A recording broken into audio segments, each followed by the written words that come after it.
ඊළඟට සිංහල භාෂාව හා සාහිත්‍ය අපි කතා කරද්දී ව්‍යාකරණ වල ඔයාලට ඊළඟට යන කොටස තමයි පේපර් එකේ දෙවෙනි කොටස. ඒ කියන්නේ MCQ එක ඉවර වෙලා දැන් යන්නේ ආ දෙවෙනි කොටස චේන්ජ් කරන්න. මොනවද? පළවෙනි ප්‍රශ්නේ යටතේ එනවා සංදි විසන්දි කරලා ලියන්න ඕනේ. මම කලින් කිව්වා වගේ සංදි කියන පාඩමට ලෑස්තිලා යන්න විශේෂයෙන්ම සංදි 10ක් එනවා. ඒ නිසා 10ට තුන්වෙනි වාරේ එක්සෑම් එකේ සංදි එන්නේ නැත්නම් නෑ සංදි එනවා. මගේ තාත්තට කියලා වයින්ද මම සංදි කරලා තියෙන්නේ. ඒ නිසා අනිවාර්යෙන් ආය මේ සංදි වර්ග 10ම ප්‍රැක්ටිස් කරලා යන්න ඔයාලට පුළුවන්. සංදි වර්ග 10ම ප්‍රැක්ටිස් කරලා එක්සැම්පල් ටික කියලා ගියොත් එම් සංදියක් දැක්ක ගමන් මොකද්ද ඒකේ වෙන්නේ කියන එක දැනගෙන ගියොත් වැඩේ කරා. මොකද අපිට සංදියක් දැක්ක ගමන් අඳුර ගන්නත් ලේසි. පූර්ව ස්වර ලෝප සංදි. පූර්ව පර කියන එක හැදෙන්නේ සංදි වල වචන දෙකක් එකතු වුනහම. ඒ කියන්නේ විසන්දිය වචන දෙක. මම උදාහරණයක් කිව්වොත් සුර අංගන කියලා. මේක තමයි විසන්දිය. සුර අංගන සුරංගන වෙලානේ සංදිය හැදෙන්නේ. සුර අංගන. සුර කියලා කියන්නේ පූර්ව පදේ, අංගන කියලා කියන්නේ පස්සේ තියෙන පදේ. පර පදේ කියලා අපි කියනවා.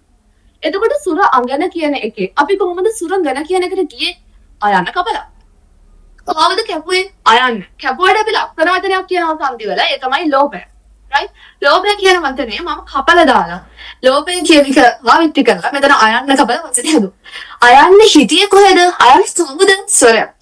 එහෙනම් ස්වරයක් ලොප් කරලා එයා හිතියේ පිටිපස්සේ නම් පර ස්වර ලෝප තුනේ. හරිම ලේසි සංදි අඳුර ගන්න. ඔයාලටව හරියට අඳුරගත්තා. හැමදේම බලන්න ඕනේ විසන්දිය බලලා සංදිය බලලා කොහොමද මම සංදිය ඉඳන් සංදියට යන්නේ කියලා. ඊළඟට ඔයාලට හම්බෙනවා අක්ෂර වර්ගීකරණ ප්‍රශ්න. ඊළඟට අක්ෂර වින්‍යාසයේ දොට නිවැරදි කරන්න, තනිපද ලියන්න, ක්‍රියාපද වර්ගීකරණය, ඒ වගේම කර්තෘකාරක කර්මකාරක විරුද්ධ පද, වාක්‍ය රීතිකයන්, සදොස්තැන් නිදොස්කොට ලියන්න. මෙන්න මේවා තමයි ඔයාට අර පළවෙනි ප්‍රශ්නයකට හම්බෙන්නේ ව්‍යාකරණ පේපරේ දෙක කොටසේ. right ඊට පස්සේ ඔයාට ටිකක් ලොකු ප්‍රශ්න ටිකක් හම්බෙනවා ව්‍යාකරණ පේපරේ. මොනවද මේ ලොකු ප්‍රශ්න? දෙවෙනි ප්‍රශ්නේ වචන 250ට නඩු රචනාවලිය එක. රචනාවලියදී හොඳට මතක තියාගන්න පොඩ්ඩක් ශාස්ත්‍රීය කරුණු දාලා ලියන්න. රචනාවලියදී හැම වෙලේම ඔයා grade 5 වල ලිව්වා වගේ පොඩි කාලේ වගේ ලක්ෂණ කරලා ලියන්න උත්සාහ කරන්න එපා. අනිවාර්යෙන් උපමාවක් රූපකයක් දාලා ලක්ෂණ කරන්න. හැබැයි මතක තියාගන්න ඔයා රචනාවක් ලියද්දී මොන මාතෘකාවක් පටන් ගන්න හැම වෙලේම හැඳින්වීමක් ලියන්න. ඒ කියන්නේ හැඳින්වීමේදී ඔයා කියන්න ඕනේ මේකේ ආර්ථය මොකක්ද කියලා. මම සරල උදාහරණයක් ගන්නවා. ඔයාලට පේනවා මෙන්න මෙහෙම ප්‍රශ්නයක් මේ O level වලට ප්‍රශ්නයක්. කොහොමද ඔයාලා රචනාවෙන් විචාරයක් කොටසක් වගේනේ. වයස් ભેදයකින් තොරව වර්තමානයේ වන විට බොහෝ දෙනා සමාජ මාධ්‍ය ඇසුරු කරති. නිවැරදි තොරතුරු හුවමාරු කර ගැනීම, දැනුම ලබා ගැනීම, එකිනෙකා අතර යහපත් සබඳතා ඇති කර ගැනීම ආදී ප්‍රයෝජන රසක් මෙමගින් ලබා ගත හැකියි. එසේ වුවත් සමාජ මාධ්‍ය අවබෝධ කිරීම නිසා ඇතැම් විට පැන නගින ගැටලු සමාජයට හිතකර නැහැ. ඒ නිසා සමාජ මාධ්‍ය භාවිතයේදී පරිශීලකයන්ගේ ස්වයං නියාමනය අත්‍යවශ්‍ය බව නිරතුරු අවධාරණය කරනවා. ඔයා මේකට යෝග්‍ය මාතෘකාවක් හදන්න ඕනේ. ඒක ඔයාගේ ක්‍රියේටිවිටි එක ඒක මට කියන්න බෑ. හැබැයි හොඳට මතක තියාගන්න මෙහෙම එකක් කියවද්දී ඔයා අන්ඩර්ලයින් කරගන්න ඉතරම යටින් ඉරක් ගහගන්න මොකද්ද මේකේ තියෙන අත්‍යවශ්‍යම කරුණු ටික කියලා. පටන් ගන්න වයස් ભેදයකින් තොරව වර්තමානයේ වෙන විදිහ බොහෝ දෙනා සමාජ මාධ්‍ය ඇසුරු කරනවා. එහෙනම් ඔයා හැඳින්වීම පටන් ගන්න ඕනේ මොකක් ලියලාද? සමාජ මාධ්‍ය යනු කියන හැඳින්වීම. අනිවාර්යෙන් හැඳින්වීම තියෙන්න ඕනේ. සමාජ මාධ්‍ය කියන්නේ මොකද්ද? ඔයා දන්න විදිහට නිර්වචනයක් ගොඩනගලා ලියන්න සමාජ මාධ්‍ය. විශේෂයෙන්ම ඔයා හිතනවා සිවික් එහෙම නැත්නම් පුරවැසින් අධ්‍යාපනය හදාරන්න ළමයි. එහෙම ළමයි එහෙම නැත්නම් IT හදාරන්න ළමයි. ඔයා දන්නවා මේකට හරිම නිර්වචනයක්. ඔයාගේ වෙන සබ්ජෙක්ට් එකේ. අන්න ඒක මෙතනදී පාවිච්චි කරන්න. ඒක තමයි විශේෂම වැඩි ඔයා රචනාවක් ලියද්දී බලන්න ඕනේ. ඔයා හදාරන අනිත් විෂයන් වල තියෙන ශාස්ත්‍රීය කරුණ රචනාව ඇතුළට දාන්න. එතකොට ඒව හරි ප්‍රොෆෙෂනල්. හරි? ඒව හරි ෆෝමත්. එතකොට තමයි ඒවට ලකුණු දෙන්නේ. එතකොට යාලා දන්නවා ඔයාට මේ ගැන හොඳ දැනුමක් තියෙනවා. ඔයා ගොතන නෙවෙයි ලියන්නේ. ඔයාට මේ ගැන හොඳ දැනුමක් තියෙනවා. ඔයා ගොතලා ලියන්න ඕනේ විචාර ප්‍රශ්න. රචනා ප්‍රශ්නයක් ගොතලා ලියන්න ඕනේ නැහැ. ඔයාගේ ඒ හැකියාව බලන්න විචාරවලදී.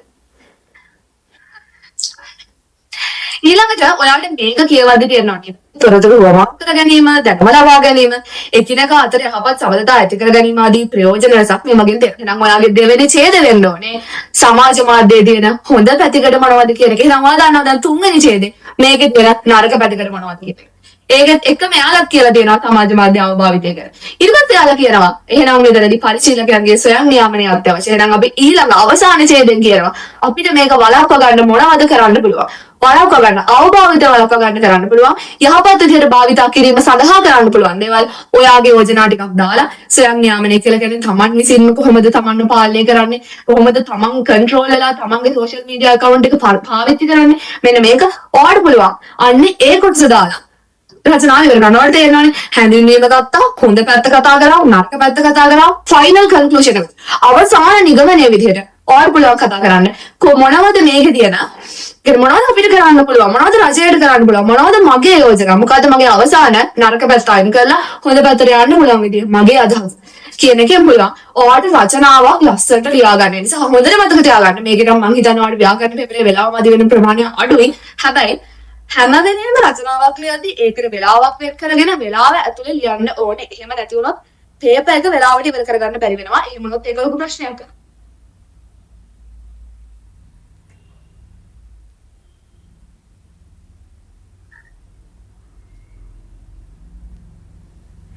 ඊළඟට ඔයාලට තියෙන ප්‍රශ්නේ තමයි සාරාංශකරණය. ඒ කියන්නේ තුන්වෙනි ප්‍රශ්නේ විදිහට ඔයාලට හම්බ වෙනවා සාරාංශකරණය. ඔයාලා සාරාංශي දැක්ක ගමන් මොකද කරන්න ඕනේ? සාරාංශي දැක්ක ගමන් ගන්න සාරාංශේ කියවන්න ඔයාලට දීලා තියෙන ඡේදය. හරි ඡේදයක් උනත් ඡේද 3ක් 4ක් තිබ්බත් ඔයා අවසානයේ සාරාංශ කරලා ලියන්න ඕනේ එක ඡේදයයි. ඒක වැදගත් පොයින්ට් එකක් හොඳට මතක තියාගන්න. සාරාංශ කියවලා ඉවර වෙලා දැන් ඔයාලට පොඩ්ඩක් සාරාංශ කරලා දාලාදම්පත් තියෙනවා. ඔයාලට ඒක තේරුන්නේ නැහැ වගේ නම් ආයෙ කියවන්න. ආයෙ කියවන්න.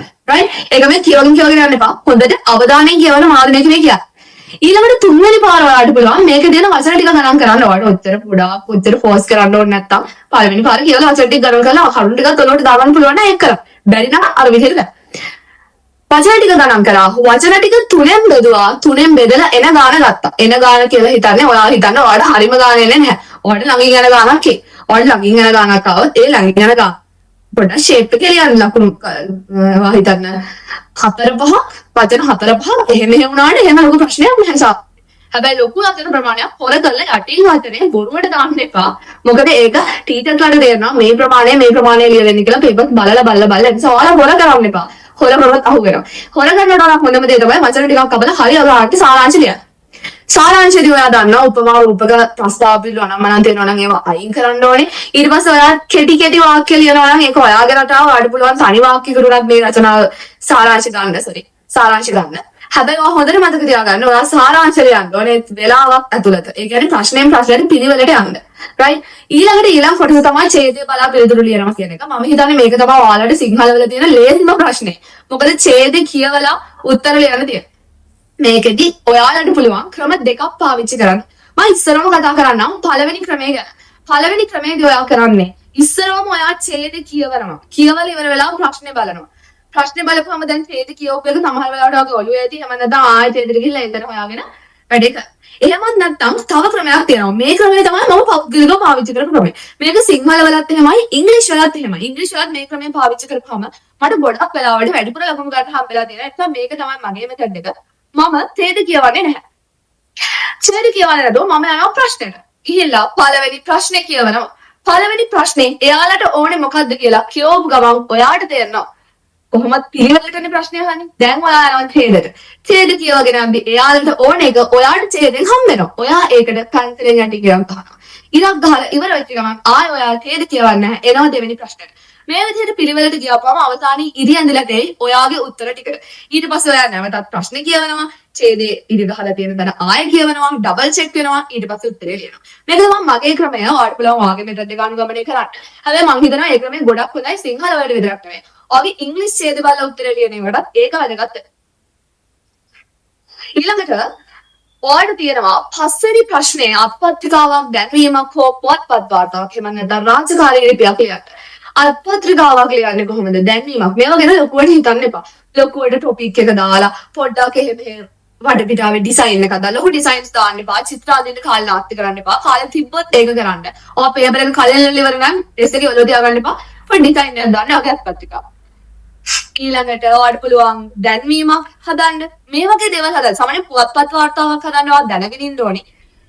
ඒත් ඔක්කොට දැනගෙන ඉන්න ඕනේ පුවත්පත් වාර්තාවක් හදන්න. ඔයාලට තේරෙනවනේ පුවත්පතක මෙන්න මේ විදිහට තියෙනවා කියලා හිතලා ඉවර වෙලා යන්න. ඒක ලොකුවට හිතන්න එපා.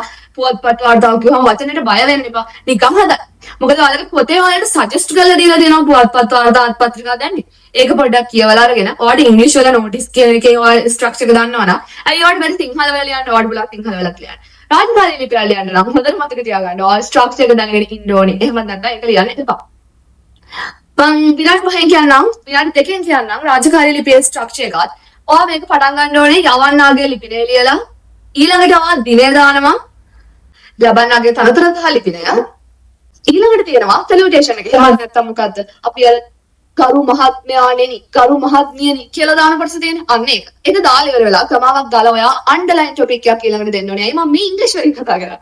මොකද ඒක සමහර වෙලාවට ඔයාට කම්ෆර්ටබල් වෙන්න පුළුවන්. මොකද දැන් අපි නූතනේ සෝෂල් මීඩියා යූස් කරා මේ වගේ වචන නිතර පාවිච්චි වෙනවා. ඉතින් ඔයාට කම්ෆර්ටබල් නිසා තමයි මට කම්ෆර්ටබල් නිසා මම සමහර වෙලාවට මේ වචන මික්ස් කරලා කතා කරනවා. අන්ඩර්ලයින් টොපික් කියලා කියන්නේ අන්ඩර්ලයින් කරපු টොපික් එක. ඒ කියන්නේ මොකද්ද? යටින් ඉරක් ගහලා දෙන මාතෘකාව. ඔයා හොඳට මතක තියාගන්න රාජකාරී ලිපියේ යටින් ඉරක් ගහන්න ඕනි මේ තමයි. එතකොට මේ යටින් ඉරක් ගහලා ඔයා ඔයාගේ මාතෘකාව හැටියට ලියනවා. අවතර ලබා ගැනීම සඳහා ගෙල ඉවර වෙන විදිහට ලියනවා. අවතරක් ලබා ගන්න නම්. ඊළඟට ඔයා ඔයාගේ කරුණු ටික අන්තර්ගත කරන්න ඕනේ. ඒක ඔයාගේ ක්‍රියේටිවිටි එක කොහොමද ලියුමක් ලියන්නේ කියන එක. ලියලා ඉවරනාට පස්සේ ස්තුතියි මේට විශ්වාසී කියලා අත්සන ගහලා නේ ඔයාගේ තනතුර ඔයාලට දැන් ලියන්න පුළුවන්. ඉතින් උදාහරණයක් විදිහට ඔයාගේ ඉස්කෝලේ ලේකම් නම් ඔයා මොකක් හරි සොසයිටි එකක මොකක් හරි කමිටි එකක ලේකම් නම් ඒක පැහැදිලි කරලා ඔයාලට අඩිය ලියන්න පුළුවන්. රයිට්. ඉතින් එහෙම තමයි ඔයා රාජකාරී ලිපියක් ලියන්නේ. ඒකත් හරි සරලයි. ලොකුවට ගන්න එපා. මේ වගේ ඔයාලට තෝරගන්න තියෙන්නේ. මේ ඔක්කොම ලියන්න නැහැ. එහෙනම් දැන් ඔයා දන්නවා කොහොමද ව්‍යාකරණ පේපර් එකට උත්තර ලියන්නේ කියලා. දැන් ඔයා රෙඩි මේ ළඟ එන 10 වසරේ 3 වෙනි වාර විභාගයේ ව්‍යාකරණ පේපර් එකට උත්තර ලියන්න. ඔයා රෙඩි නැහැ. ඔයා මේ වීඩියෝ එක බලලා මොනවද වෙන්නේ කියලා හරියට දැනගත්තා. දැන් ඔයාට තියෙනවා වැඩක්. කෝඩිය කොහොමද කරන්නේ? සංදි මෙන්න මේ මූලික කරුණු ටික දැනගන්න මම වීඩියෝ එකේ කතා කරපු හැම පාඩමක්ම ඔයා යන්න කලින් විභාගෙට පොඩ්ඩක් බලාගෙන යන්න. එහෙම බලාගෙන ගියොත් ටයිම් මැනේජ්මන්ට් කියන එක කාලය කළමනාකරණය කියන එක හරියට කරොත් මට හොඳටම ෂුවර් 10 වතරේ 3 වෙනි වාරේ එක්සෑම් එකේ ව්‍යාකරණ පේපර් එක අනිවාර්යයෙන් කොට දානවා.